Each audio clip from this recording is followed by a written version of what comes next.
Noi rientriamo con il quinto servizio, parliamo di futsal, quindi calcio a 5, perché potrebbe essere stato il weekend della svolta, quello appena trascorso per l'Ospedaletti.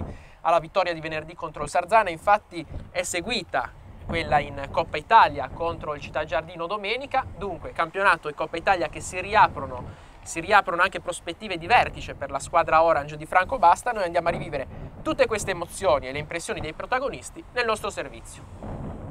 Sono contento della prestazione dei miei ragazzi, nonostante che questa serata è stata un po' negativa da parte degli arbitri. Io lo dico apertamente, anche se la federazione poi mi può dire quello che vuole, ma partita molto bella agonisticamente, solo che la partita noi eravamo sul 2-2, su questo pareggio c'è stata un po' una mala interpretazione da parte degli arbitri, che hanno buttato fuori in un minuto due giocatori nostri, che poi ha causato un po' la partenza. Mi dispiace perché stava andando, anche se il Blue Orange, diciamo, ha preso 8 pali, avevano fatto una bella prestazione, però noi potevamo finire la partita non so in vittoria, ma anche un pareggio ci stava, insomma, non è rubata.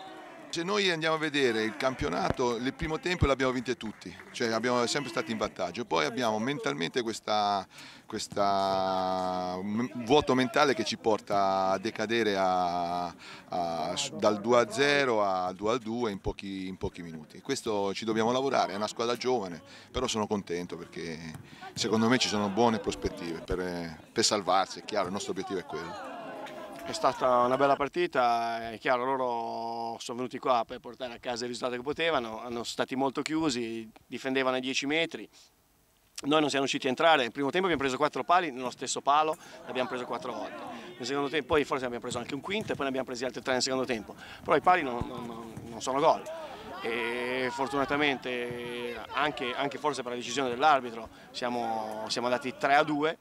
Loro comunque hanno rimesso la partita in parità, quindi 3 pari, e poi nel finale proprio siamo riusciti a vincerla.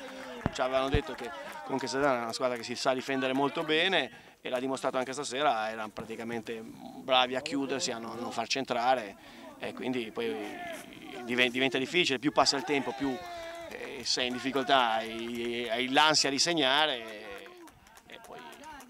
Fortunatamente abbiamo vinto. Complimenti ai vittoriosi. Da dire, rispetto a Genova dove abbiamo giocato là, a parte il risultato che poi però abbiamo giocato bene. Oggi invece eravamo lenti, eravamo macchinosi, soprattutto all'inizio. All'inizio veramente abbiamo avuto grosse difficoltà. Poi abbiamo preso il gol, lo patiamo, e abbiamo preso il secondo. Loro hanno fatto la loro giusta partita, sono venuti qua, hanno difeso molto bene, quindi approfittavano delle ripartenze per provare a fare gol. Ci hanno fatto male 2 volte nel primo tempo ed è andato 2-0 il primo tempo. Quindi. Anche noi ci mancava un sacco di giocatori, 3 infortunati, bisogna dirle queste cose. Terzo portiere il nostro, giocava. Però ha parato, è stato. Sì, sì. Bravo Peo!